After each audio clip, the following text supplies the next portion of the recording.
మంగళవారం తెలంగాణ రాష్ట్ర అవతరణ దినోత్సవం సందర్భంగా కుక్కట్పల్లి ఎమ్మెల్యే మాధవరం కృష్ణారావు నియోజకవర్గంలోని కేపీహెచ్పీ రోడ్ నంబర్ 1 దగ్గర జెండా ఆవిష్కరించి తెలంగాణ తల్లికి పూలమాల వేసి నివాళులర్పించారు.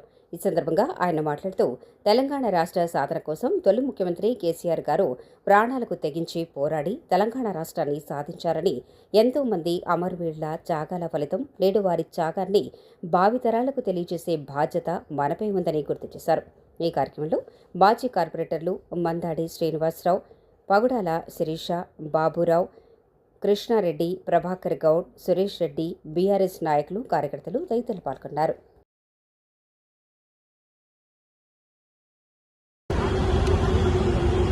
తెలంగాణ రాష్ట్రం ఏర్పడి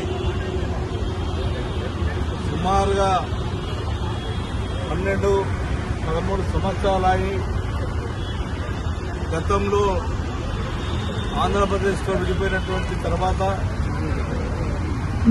అమర వీరులు, ఉద్యమకారులు, అమరవీరులైతే తెలంగాణ రావాలని ఎంతోమంది ప్రాణాలు అర్పించారు. అలా మన ఉద్యమోడికి సంబంధించినటువంటి రాజారెడ్డి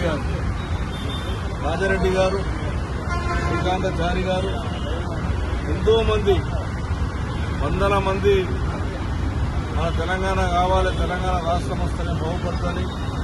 మన కుక్కట్పల్లిలో సురేష్ రెడ్డి గారు, ఉద్యమకారులు ఎన్నో కష్టాలు పడి ఆ రోజున తెలంగాణ సాధించారు. తెలంగాణ సాధించడం పట్టుకనే ఈ రోజున తెలంగాణ రాష్ట్రానికి ఇలా ముఖ్యమంత్రి అయ్యింది అంటే ఆ రోజు కళాకారులు గారి, ఆ రోజు ఉన్నటువంటి ముఖ్యమంత్రి 14లో ముఖ్యమంత్రి అయినటువంటి మన కేసీఆర్ గారి నాయకత్వంలో ఆయన ప్రాణాన్ని, నా ప్రాణం పోయినా సరే తెలంగాణ రాష్ట్రం వచ్చిందాకా అని చెప్పి నిరాదీక్ష చేయడం, ఎన్నో కుట్ర కుతంత్రాలకు అడ్డం వచ్చినా కూడా నా ప్రాణం పోయినా తెలంగాణ రావాలని పోరాడినటువంటి గొప్ప నాయకుడు కేసీఆర్ గారి నాయకత్వంలో తెలంగాణ రాష్ట్రం ఏర్పడింది.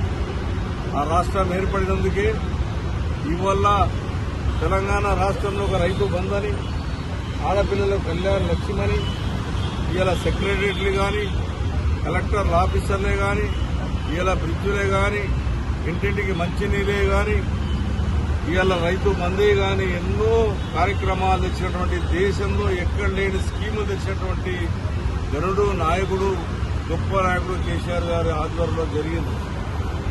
మరి ఇప్పుడు చూస్తూ ఉంటే ఈ 2.5 ఏళ్లలో చూస్తూ ఉంటే ఏ రకంగా జరుగుతూ ఉంది తెలంగాణ రాష్ట్రంలో అనేటువంటిది ఆలోచన చేసుకోవాలి. ఆ రోజుగా మేమందరం కూడా ఎవరు కూడా అనలేనటువంటి వ్యక్తులను కూడా ఈ రోజు ఇలా తెలంగాణ గురించి మాట్లాడవలసిన తీసుకొచ్చారంటే ఆ రోజు తెలంగాణ అమరవీరులు, తెలంగాణ పౌరులు పోరాడిన చూస్తే ఈ రోజు తెలంగాణ రాష్ట్రం ఏర్పడింది. ఆశ్చర్యం అనిపిస్తుంది. కేసీఆర్ గారు తెలంగాణ రాష్ట్రానికి ఏం చేయలేదని కొంతమంది మాట్లాడుతూ ఉన్నారు. ప్రజలకు తెలుసు ఎంత కష్టపడ్డాడో, ఎంత బాధపడ్డాడో. వారిగా పిల్లల్ని వదిలిపెట్టేసి ఎంతమంది ఇబ్బందులు పెట్టినా, ప్రాణం పోయినా సరే నేను తెలంగాణ రావాలని సాధించినటువంటి గొప్ప నాయకుడు కేసీఆర్ గారిని విమర్శిస్తుంటే మాకు కూడా బాధ కలుగుతూ ఉంది. ఈ 2.5 సంవత్సరాల లోపల ఏం జరుగుతూ ఉంది తెలంగాణ అటువంటిది ఆలోచన చేసుకోవాలి. మరి రాష్ట్రాలే విడిపోకపోతే ఇలా రాష్ట్ర ముఖ్యమంత్రి ఉండేవాడు కాదు, ఇంకే ముఖ్యమంత్రి ఉండేవారు. మరి రాష్ట్రాలు విడిపోవడం వల్ల తెలంగాణ ధనిక రాష్ట్రమైంది. ఈ రోజున మన భారతదేశంలో ధనిక రాష్ట్రమైంది. తెలంగాణ రాష్ట్రంలో ఉన్నటువంటి ఎంతో గొప్పగా పేరు తెచ్చినటువంటి నాయకుడు కేసీఆర్ నాయకత్వంలో అభివృద్ధి జరిగింది. ఈ రోజున జరుగుతున్నటువంటి కుట్ర కుతంత్రాలు చూస్తూ ఉంటే మా కేసీఆర్ మీద, మా కేసీఆర్ కుటుంబం మీద ఎన్నో బాధాకరంగా జరుగుతూ ఉన్నాయి. అన్ని తట్టుకొని కూడా ఇప్పటికి కూడా తెలంగాణ ప్రజలు బాగుండాలని, తెలంగాణ రాష్ట్రము మంచి జరగాలనేటువంటి తపన, ఆలోచన ఈరోజు కేసీఆర్ నాయకత్వంలో కేసీఆర్ గారు బాధపడుతుంటే కోసం మా మీటింగ్లో బాధపడుతుంటే చాలా బాధ కలుగుతూ ఉంది.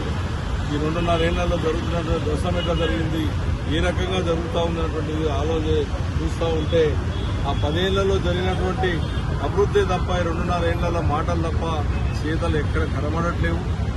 ఇలా చూస్తూ ఉంటే మేమే తెలంగాణ తెచ్చినటువంటి మాటలు మాట్లాడుతూ ఉంటే ఆశ్చర్యం అనిపిస్తూ ఉంది. కాబట్టి నేను ఇప్పుడు కూడా తెలంగాణ ప్రజలకు కూడా మీరు ఇచ్చినటువంటి తెలంగాణను కాపాడుకోవాల్సిన అవసరం మనందరి మీద ఉంది. ఈ తెలంగాణ రాష్ట్రాన్ని ఇంకా అభివృద్ధి జరగాల్సిన అవసరం ఉంది. నిరుద్యోగాలకు ఉద్యోగాలు ఇవ్వాల్సిన అవసరం ఉంది.